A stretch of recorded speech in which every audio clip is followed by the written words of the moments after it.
Olá pessoal, como é que vocês estão? Tudo bem? Bom gente, estou dando só uma introdução, que nós vamos passar agora um documentário aqui que explica mais ou menos como é que o vírus funciona, quais são as funcionalidades dele, só para a gente poder entender um pouco mais, né? Eu sei que muita informação é demais, né? Deixa as pessoas apreensivas, mas uma informação bem feita, bem colocada, mostrando como é que opera o vírus, etc e tal, é bom para termos ciências aí do que é exatamente, porque enquanto a gente não conhece, a gente teme. E o que a gente conhece, a gente controla, né? Um grande abraço, bom vídeo. Valeu! Sistema imunológico. Alguns acreditam que os vírus são mais antigos que todas as outras formas de vida e são pacientes.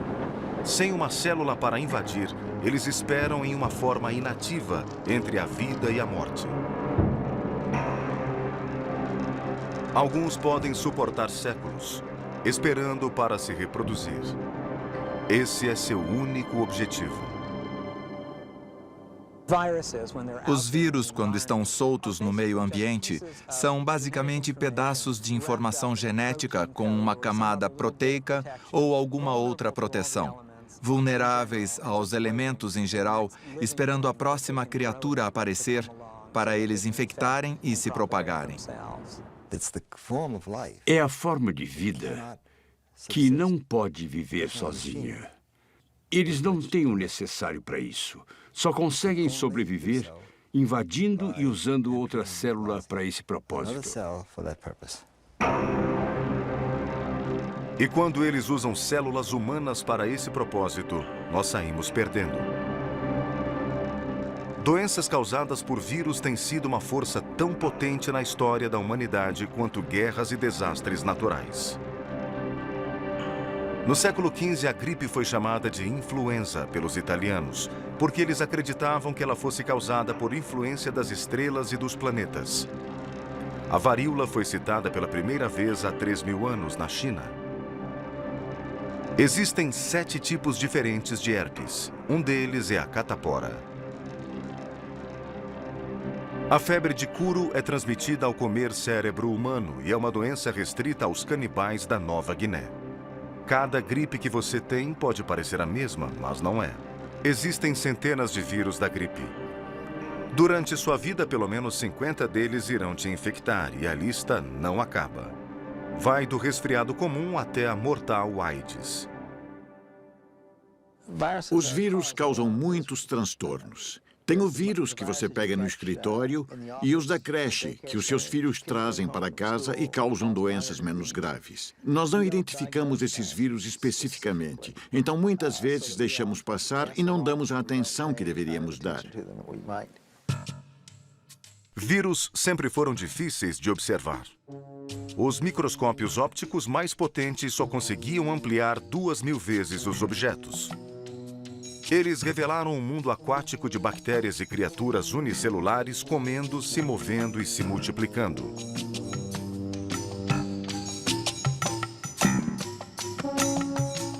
O que não conseguiram enxergar foram os fantasmas destruindo células com muita eficiência.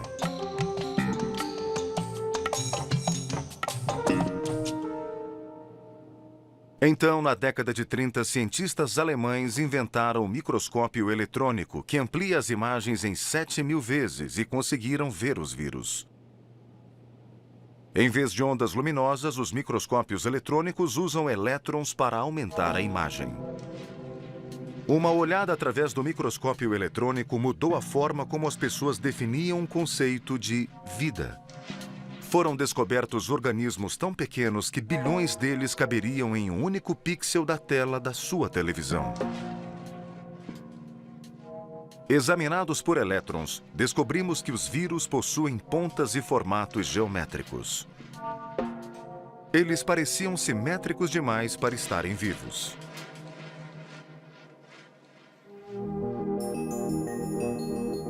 Nas telas potentes dos computadores atuais, os vírus parecem enfeites de árvores de Natal.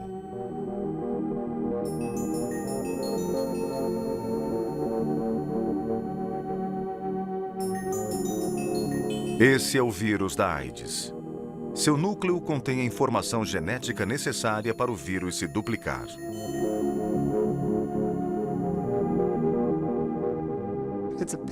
É um pacote de ácido nucleico, o material genético, envolto numa camada de proteínas que permitem que os vírus utilizem uma célula para se reduplicar, porque eles não podem agir independentemente, não podem se multiplicar independentemente.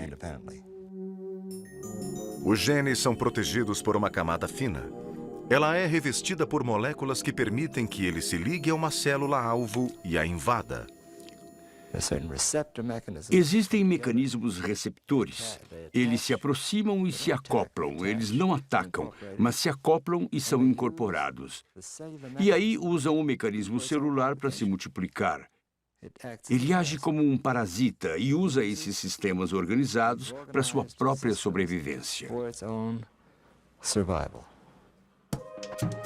A célula-alvo não precisa ser humana ou animal.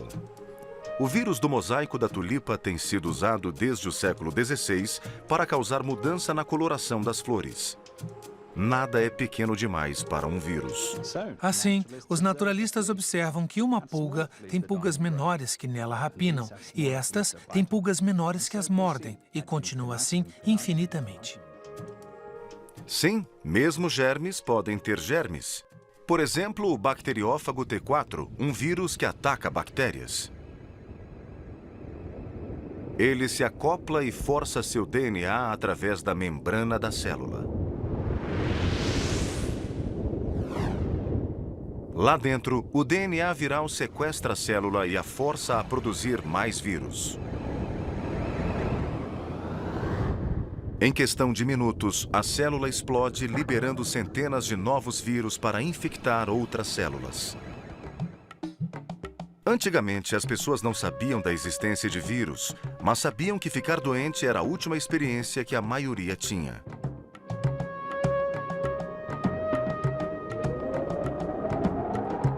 De onde vinham essas doenças? Foi a ira dos deuses? Mau presságio? Feitiçaria?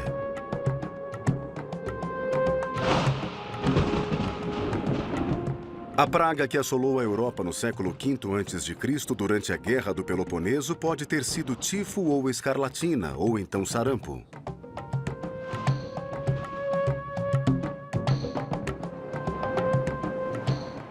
A varíola foi a calamidade da Idade Média, matando muitas pessoas e deixando os sobreviventes desfigurados. Quando arqueólogos do século XX abriram tumbas egípcias, encontraram possíveis referências a pólio.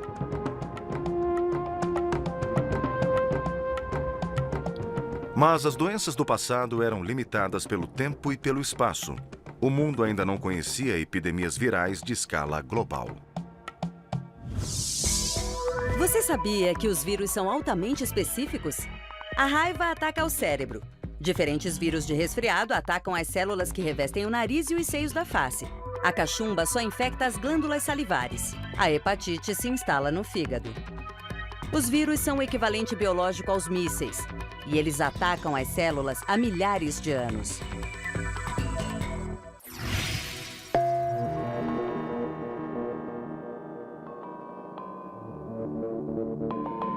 Um dos piores desastres naturais da história foi causado por um vírus.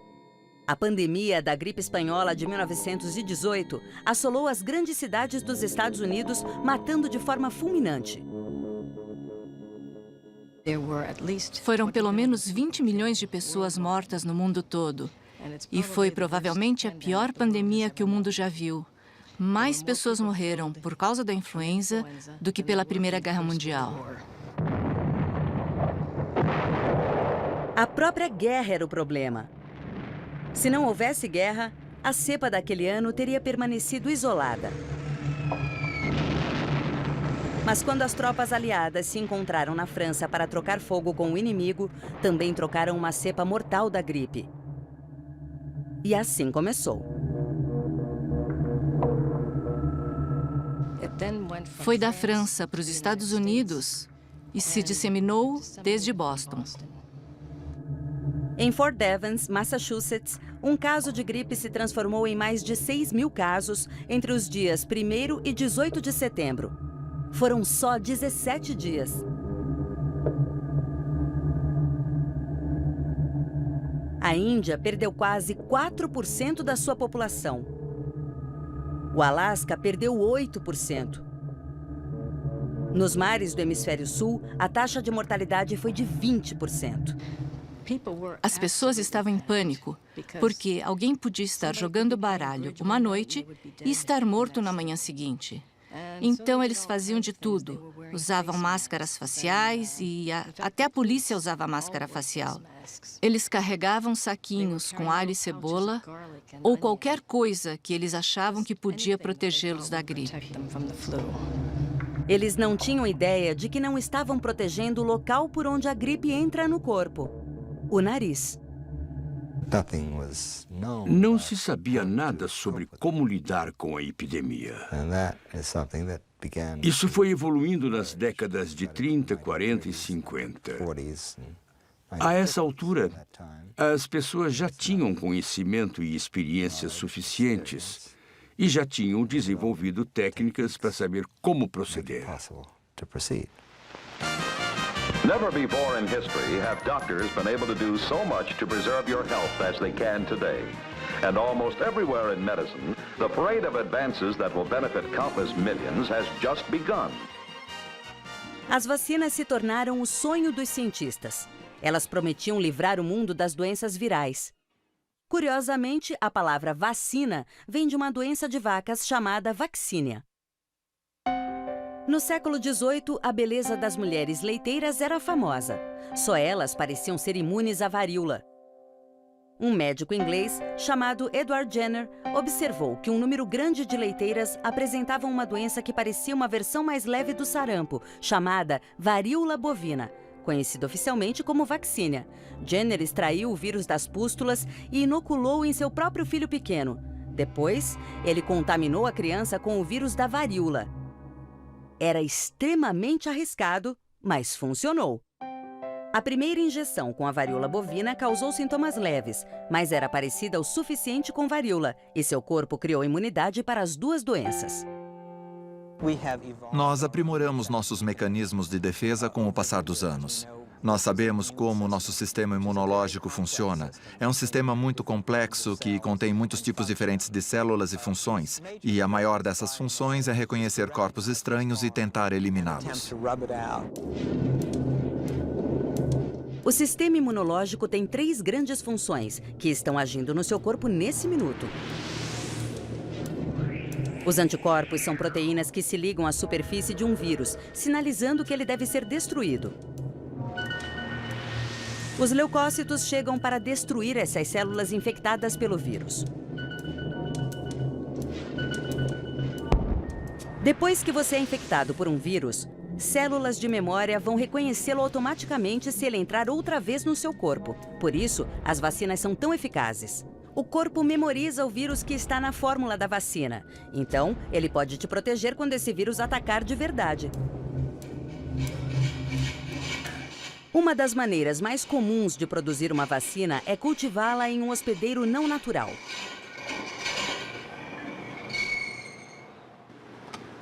Embriões de galinha são usados para cultivar vírus humanos como febre amarela, sarampo, cachumba e gripe. A gripe tem sido cultivada em ovos há muitos anos.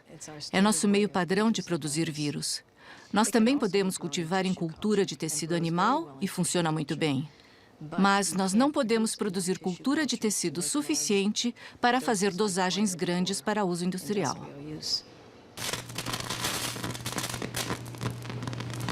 Todos os anos, o vírus da gripe é injetado em ovos.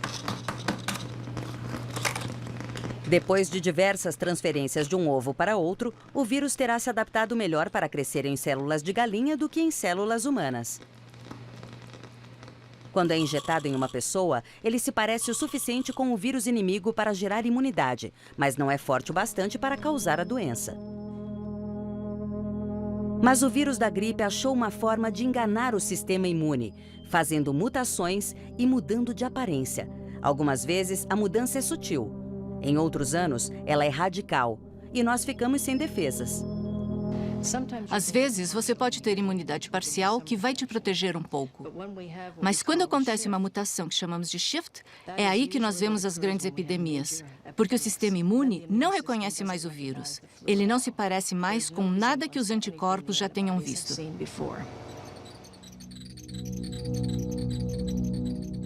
Quanto um vírus pode mudar depende da sua formação. Se tiver material genético em cadeias de DNA em dupla hélice, vai ser bem estável de geração para geração. Na reprodução, quando uma fita de DNA se separa para formar um conjunto novo, um tipo de verificador confere as novas formações moleculares para garantir que as duas cópias sejam idênticas. Os vírus de DNA têm um sistema ótimo que corrige seus próprios erros. Então, a frequência de mutação é lenta. Os vírus de RNA não têm esse sistema, o que explica por que eles variam tanto. Esses vírus mudam o tempo todo. É por isso que as vacinas contra vírus de DNA, como a varíola, funcionam por décadas, enquanto precisamos de uma vacina nova a cada ano contra vírus de RNA, como a influenza. Essa biblioteca congelada é a coleção de cepas da gripe da doutora Herlocker que tem evoluído ao longo dos anos. Esses vírus não estão mortos, apenas adormecidos. Cada frasco representa um ano e uma cepa diferente. Se alguém descongelasse e respirasse o vírus de 1980, provavelmente ficaria gripado. Alguns tipos de vírus da gripe são mutações espontâneas. Outras epidemias podem vir de patos ou porcos e acabam levando nomes como gripe suína, gripe de Hong Kong ou gripe asiática, porque costumam vir de países onde as pessoas vivem próximas a animais de fazenda. A influenza pode passar de uma espécie para outra. Quando isso acontece, a cepa muda, dando muito trabalho para os cientistas da Organização Mundial de Saúde e do Centro de Controle e Prevenção de Doenças dos Estados Unidos. Todo ano é uma corrida contra o tempo. CCD, Laboratório de Influenza.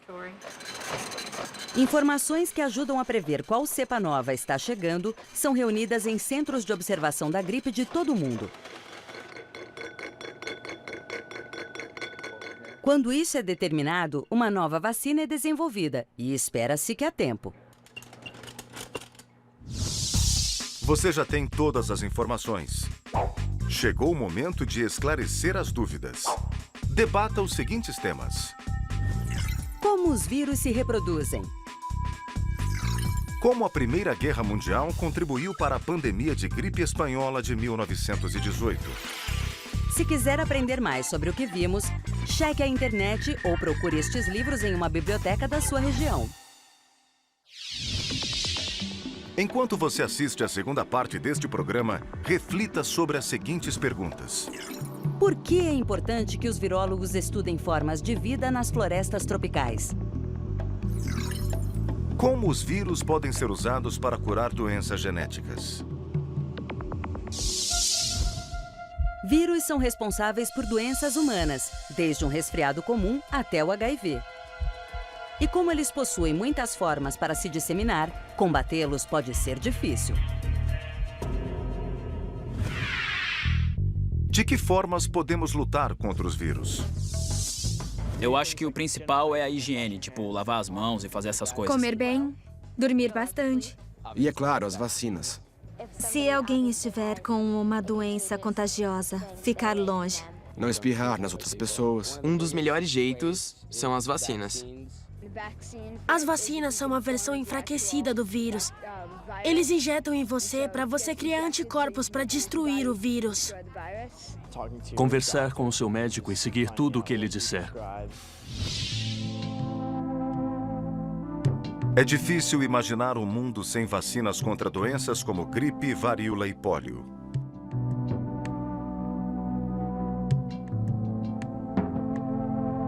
Na primeira metade do século XX, as pessoas entravam em pânico quando as crianças tinham febre e dores musculares.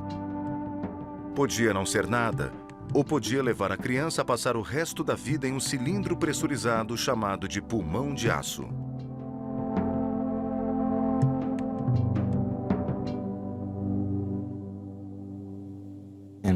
Durante toda a minha vida, eu tive consciência dos efeitos dos vírus. Em 1916, por exemplo, 2 anos depois de eu nascer, teve uma epidemia severa de pólio nos Estados Unidos, principalmente na cidade de Nova York. E depois, em 1918 e em 19, teve uma epidemia grave de gripe, e nos 2 casos os efeitos foram devastadores.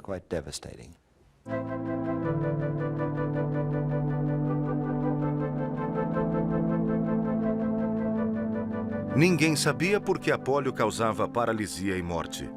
Muito menos que podia ser transmitida através de doenças, água ou saliva contaminada. Remédios caseiros e preventivos surgiram com desespero. Quando Franklin Roosevelt contraiu pólio depois de nadar em um lago gelado, as pessoas especularam que a água fria poderia ser a causa. No fim da década de 40, o jovem médico Jonas Salk estava prestes a se tornar um herói para a paz de todo o mundo. Sua descoberta aconteceu quando os cientistas de Harvard encontraram uma maneira de cultivar vírus da pólio em altas quantidades. Salk tinha o material necessário para criar uma vacina. Minha abordagem era que alguém podia ficar imune a uma doença viral sem passar pela infecção. Até então, se acreditava que você tinha que ter uma infecção, como o caso da varíola e da raiva, em uma forma mais branda do vírus. Em seu laboratório na Universidade de Pittsburgh, Salk matou o vírus da pólio usando formaldeído para prevenir que causassem doenças. Em 1955, após ter testado em si mesmo, ele começou a inocular crianças. Os vírus mortos colocavam seus sistemas imunológicos em alerta, sem deixá-las doentes. Na época, foi a maior notícia da história da medicina. Só nos Estados Unidos, 2 gerações cresceram sem conhecer as angústias da doença. Foi tudo um único dia de trabalho. E quem mais ficou feliz foram os pais que pararam de sentir medo.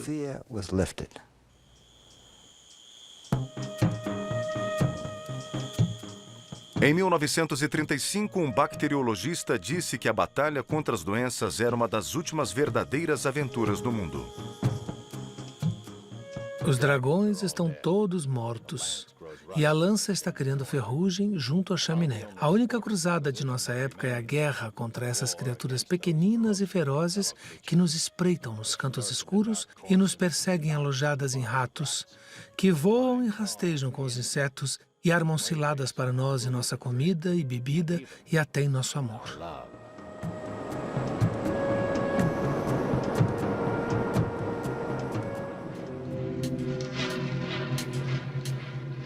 Hoje, os cientistas lutam para derrotar pequenos dragões que se escondem no mundo da pobreza. O rotavírus, um micróbio que mata mais de 5 milhões de crianças por ano.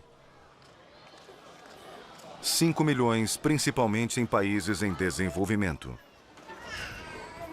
Na guerra contra o rotavírus, esse é o campo de batalha, uma vila na região central do Brasil. A cidade foi construída precariamente sobre um rio. O rio é a única água corrente do local e é o sistema de esgoto. Infelizmente, também é a fonte de água da região. Em colaboração com a Organização Mundial de Saúde, o Dr. Alexandre Linhares e sua equipe do Instituto Evandro Chagas rastreiam o rotavírus e tentam ajudar as mães a lutar contra a doença. Mas é difícil encontrar combustível para ferver água. O saneamento é complicado em uma vila flutuante em um país tropical. O vírus é tão instável que a transmissão de uma pessoa para outra se mantém na comunidade. Nós sabemos que melhorar as condições de saneamento e também de higiene é muito importante. Mas não é suficiente para controlar o rotavírus e a diarreia. Nós precisamos ter uma vacina eficaz. Os pesquisadores monitoram a saúde das crianças e testam seu sangue para estudar como elas desenvolvem anticorpos contra o vírus. Eles realizam testes de campo para avaliar a eficiência de uma vacina em potencial. Se aprovada, essa vacina pode salvar 800 mil vidas por ano.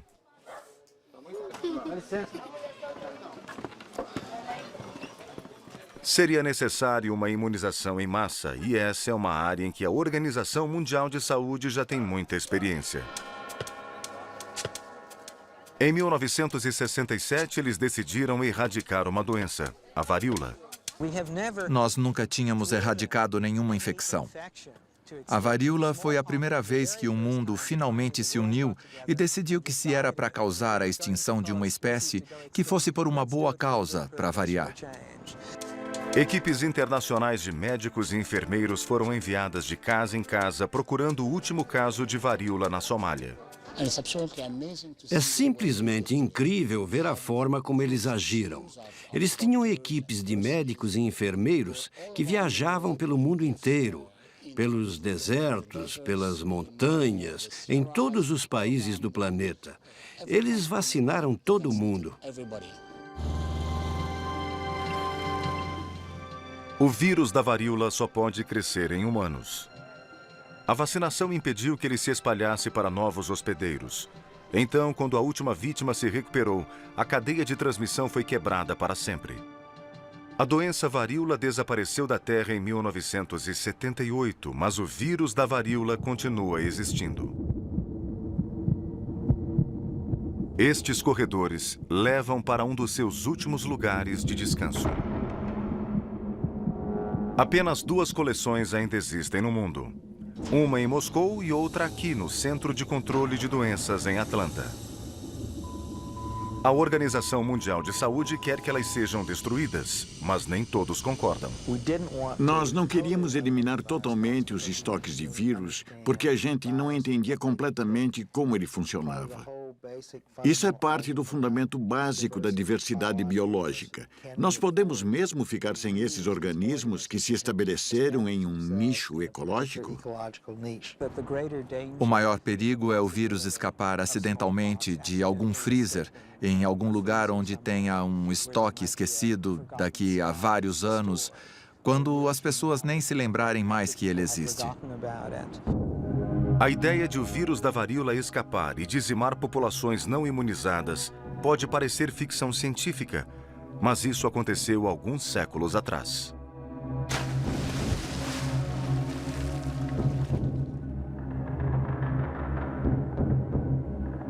Em 1519, Hernando Cortés invadiu o México e dominou milhões de astecas usando menos de 600 homens, alguns cavalos, armas de fogo primitivas e uma arma que ele não sabia que tinha, um vírus desconhecido no Novo Mundo.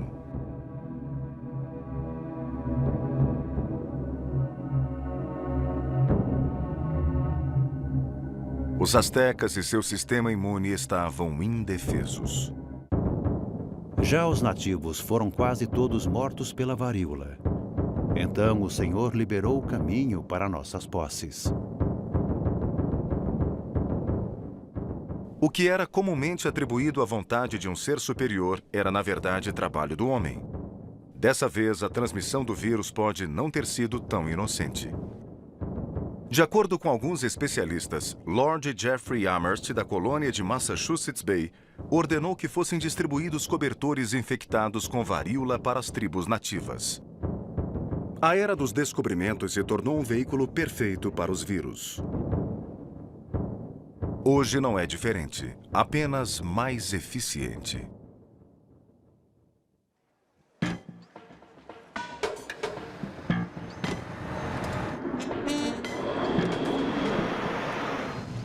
O comércio global, a superpopulação, a aglomeração nas cidades, o progresso. Mas o progresso tem seu preço. Nós estamos criando vias para o que os cientistas chamam de doenças virais emergentes, um fluxo contínuo de vírus antigos que saem à procura de novos hospedeiros. Conforme as pessoas ocupam ambientes que costumavam ser inacessíveis para a habitação e exploração humana, de repente, esses vírus se jogam na gente. E eles se jogam na gente porque nós estamos nos expondo e estamos ficando no caminho deles. Então, em muitos casos, esses vírus que parecem que estão vindo do nada, estão vindo de algum lugar, e é da natureza. Como todas as outras formas de vida, eles já estavam lá, e o que mudou foram as oportunidades que nós demos para eles, mesmo sem perceber, para eles encontrarem pessoas novas. Entre os ambientes naturais que restaram, poucos estão mudando tão rápido quanto as florestas tropicais.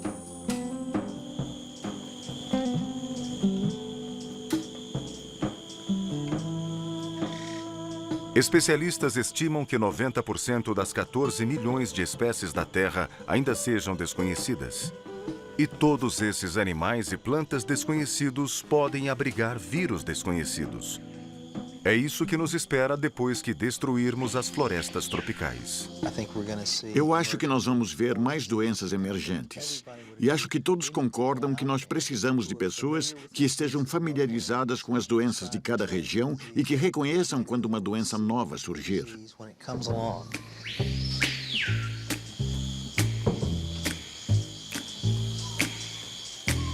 Everybody's got the fever.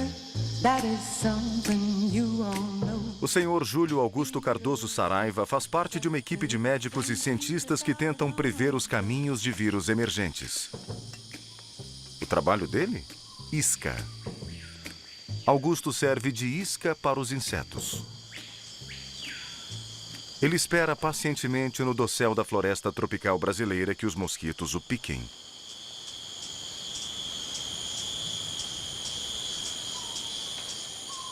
Augusto e seus colegas são parte de um sistema de alerta para arbovírus. Eles são disseminados por insetos que vivem nas copas das árvores e no solo da floresta.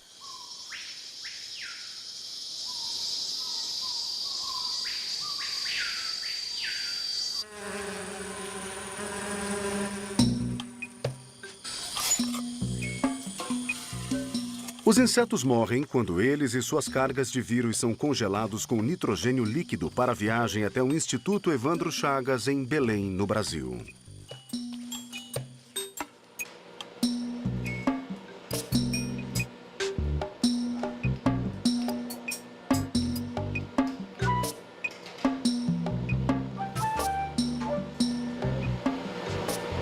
No laboratório, pesquisadores descongelam os insetos e os observam com um microscópio.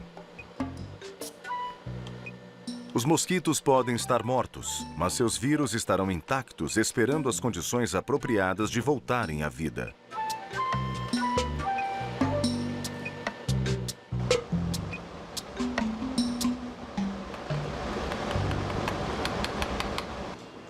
Em uma fase do projeto, os insetos são esmagados em uma solução líquida. Essa sopa verde de mosquito é injetada em ratos de laboratório. Alguns desenvolvem problemas de locomoção, outros morrem em poucas horas. Alguns desenvolvem infecções dos vírus mais assustadores que conhecemos, como a febre amarela.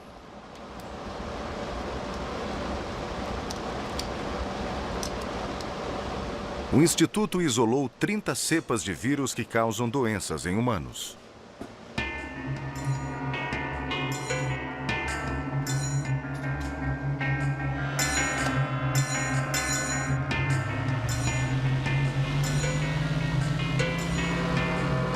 Apenas de mosquitos, o Instituto já encontrou 40 cepas de vírus que o mundo não conhecia. Insetos não são a única forma que os vírus têm de viajar. Durante a Guerra da Coreia, milhares de soldados contraíram uma febre estranha que depois recebeu o nome do rio Hantan. O hantavírus causa hemorragia, insuficiência renal e morte. Foi descoberto que ele era transmitido pela urina de ratos que viviam nos arrozais. Uma doença similar surgiu de repente no sudoeste dos Estados Unidos em 1993. Detetives médicos do Centro para Controle de Doenças rapidamente miraram no grupo hantavírus. Ele também foi encontrado em ratos. Ao descobrirmos a ligação com os roedores, tivemos a chance de criar estratégias específicas para pessoas poderem evitar esses tipos de roedores. Evitar os roedores é tudo o que podemos fazer. Nesse momento, ainda somos vulneráveis aos hantavírus. Não existe nenhum tratamento efetivo e ataques são impossíveis de se prever.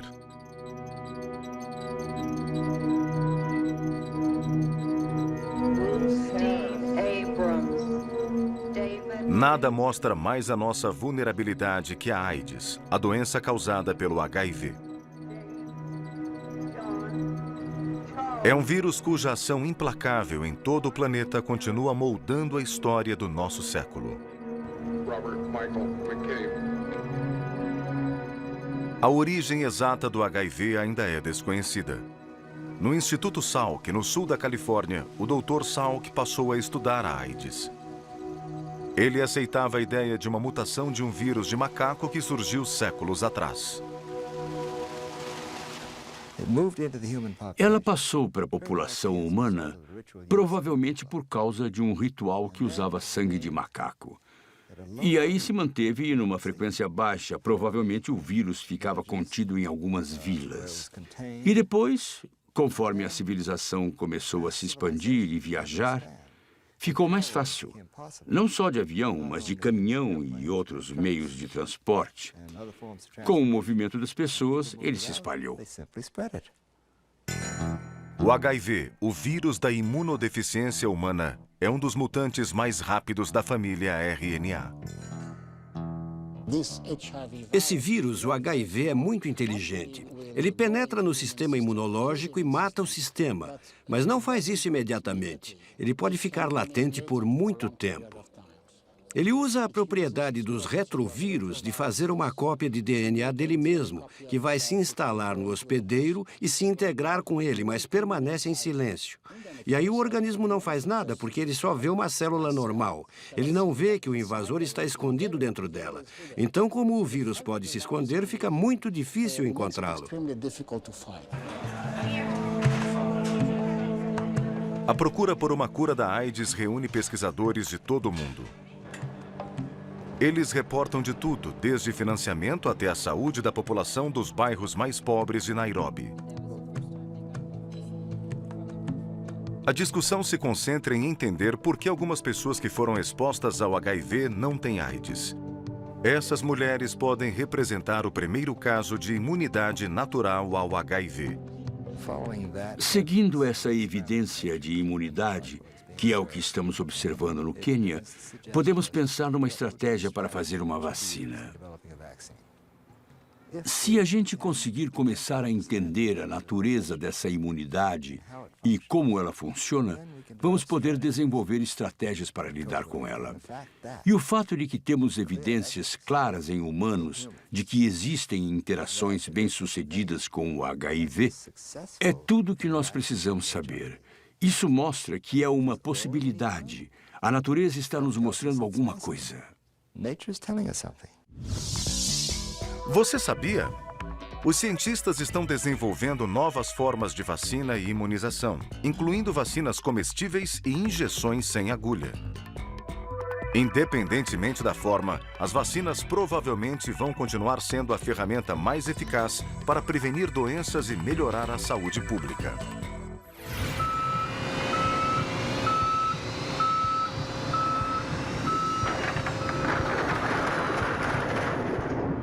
Em Fort Detrick, no estado de Maryland, uma equipe médica especial do Exército está sempre em alerta. Se um soldado pegar uma doença mortal, contagiosa ou não identificada, esses médicos partem imediatamente.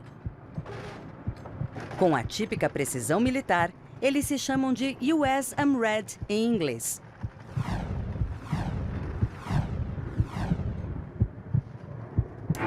Localizado em uma base militar a 70 quilômetros de Washington, D.C.,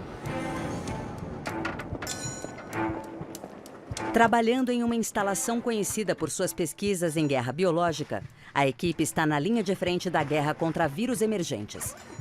Eles estão preparados para enfrentar algumas das piores doenças do mundo, como o ebola e a febre hemorrágica de Marburg. O vírus do ebola, relativamente novo e incrivelmente mortal, foi identificado pela primeira vez no Sudão e no Congo em 1976. Em 1989, ele ameaçou contaminar uma comunidade a apenas 110 quilômetros do Instituto do Exército. Por sorte, foi apenas uma ameaça, mas nem sempre é assim. Uma pessoa que dá o azar de contrair uma doença exótica, conhecida ou não, pode ser encaminhada para Maryland. Prontos? Tá pronto? Todo mundo pronto? Prontos. 1, 2, 3. 2, 3. Ótimo, está bom. Seria uma viagem estranha para o paciente, vendo a ação de dentro de uma câmara isoladora e depois de uma cápsula em um avião de carga. O vírus, a vítima e os médicos vão para uma sala médica isolada no instituto.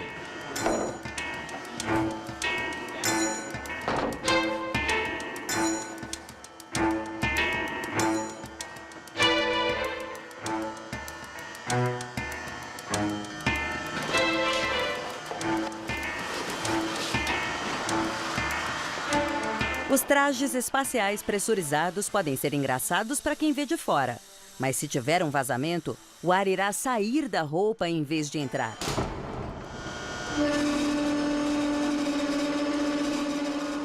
Os médicos passam dos chuveiros desinfetantes para uma sala onde o ar é cuidadosamente filtrado.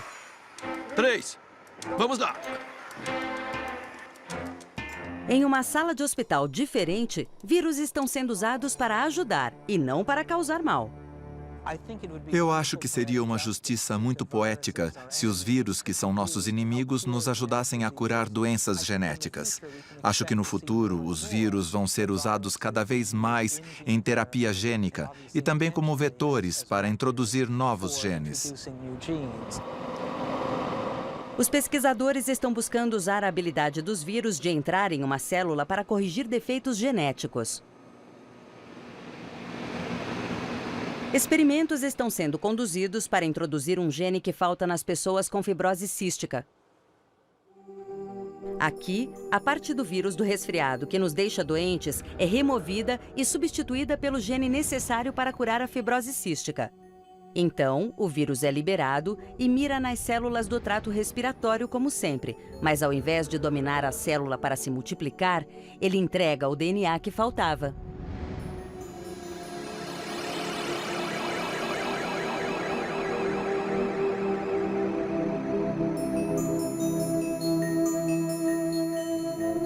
Então, a relação entre vírus e humanos continua se expandindo. Antes, eles nos usavam, e agora nós os usamos. E não importa quem esteja no controle, o menor inimigo da humanidade não vai desaparecer. O HIV, a pandemia da AIDS, deviam servir de lição para nós. E é triste que a gente tenha que pagar um preço tão alto para reaprender algo que já sabemos há muitos anos. Que as doenças infecciosas não vão desaparecer.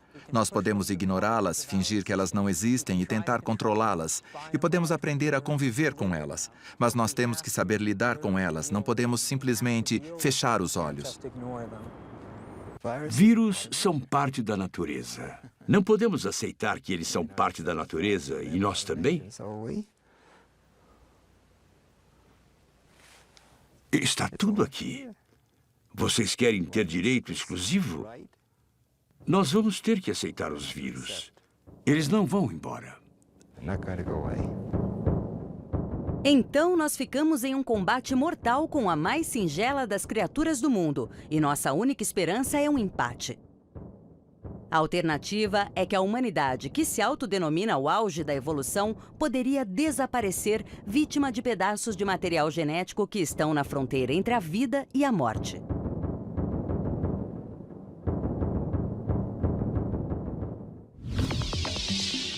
Agora que você entende como os vírus agem, vamos ver como a ciência nos ajuda a combater os vírus do resfriado e da gripe.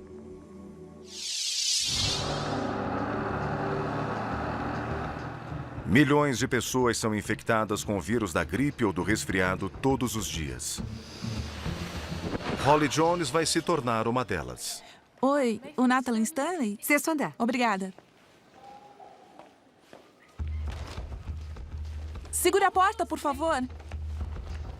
Espera!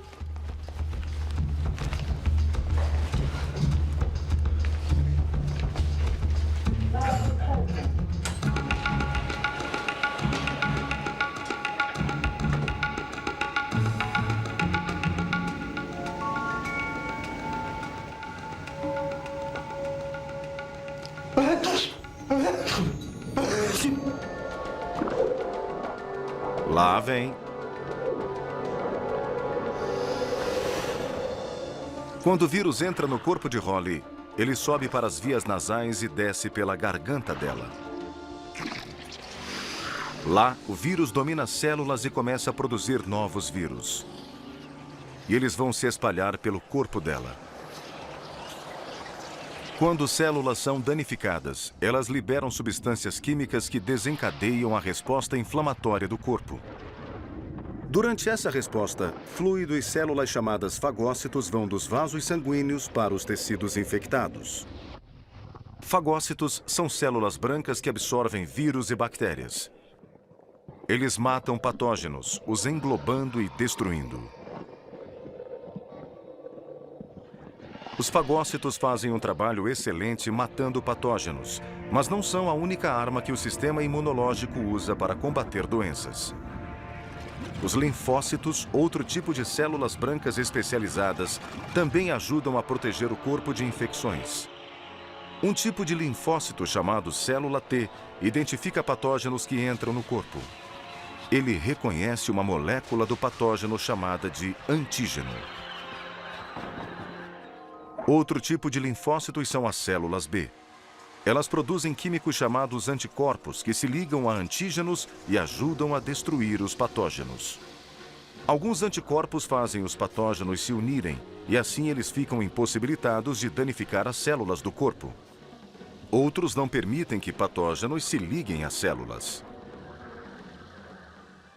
Enquanto o sistema imunológico do corpo possui técnicas eficazes de combater infecções, os cientistas estão tentando dar mais ajuda para o corpo. Por exemplo, contra o resfriado comum. Por mais de 30 anos, o Dr. Jack Gwaltney, do Centro Médico da Universidade de Virgínia, está tentando curar o resfriado, mas encontrar a cura não é simples.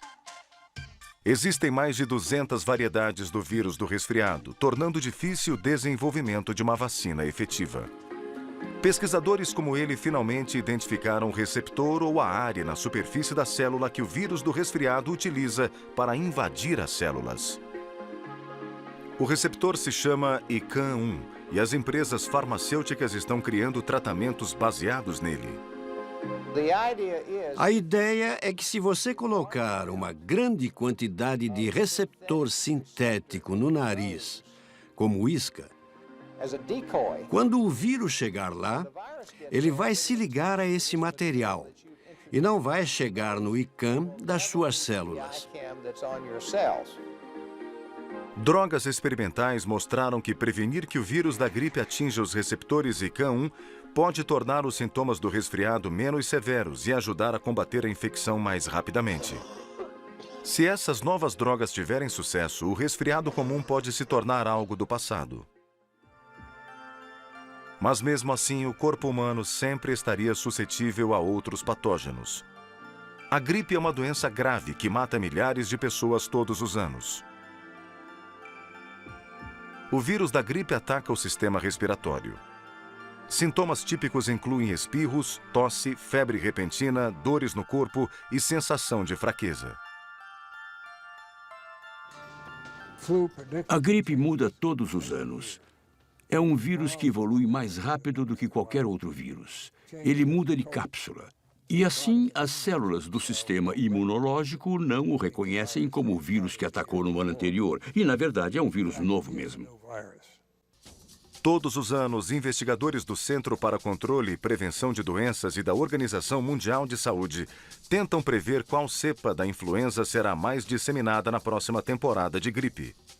Com os resultados, os cientistas podem começar a desenvolver uma vacina que ajude o sistema imunológico a reagir rápido o suficiente para destruir o vírus antes que a pessoa adoeça. Uma vacina normalmente é composta de patógenos que foram extremamente enfraquecidos, mas esses vírus inativos ainda contêm as proteínas características que desencadeiam uma resposta imune. A vacina da gripe é feita de vírus altamente purificados, cultivados em ovos. Os cientistas alteram a estrutura genética dos vírus para que eles não infectem as pessoas. Nos Estados Unidos, a FDA, que é o órgão que regula os medicamentos, fornece aos fabricantes de vacina as cepas de vírus. Então, os fabricantes injetam os vírus em ovos de galinha fertilizados. Eles são incubados para que o vírus se multipliquem e cresçam. Meses depois, os cientistas retiram o vírus e a FDA os testa para assegurar que, quando fizerem parte das novas vacinas, irão ajudar a melhorar o sistema imunológico para que ele combata o vírus da gripe. Conforme a temporada de resfriado se aproxima, várias cepas do vírus são combinadas em uma vacina que é colocada em frascos e seringas.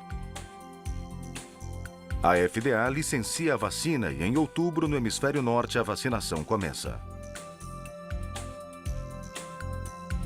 Embora criar vacinas seja um processo demorado, ajuda a limitar a disseminação de doenças que poderiam custar milhões de vidas.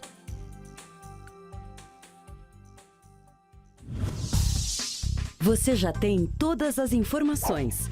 Chegou o momento de esclarecer as dúvidas. Debata os seguintes temas. Por que é importante que os virólogos estudem as formas de vida nas florestas tropicais? Como os vírus podem ser usados para curar doenças genéticas? Nós esperamos que você tenha gostado de explorar o mundo dos vírus. Se você quiser aprender mais, cheque a internet ou procure livros na biblioteca da sua região.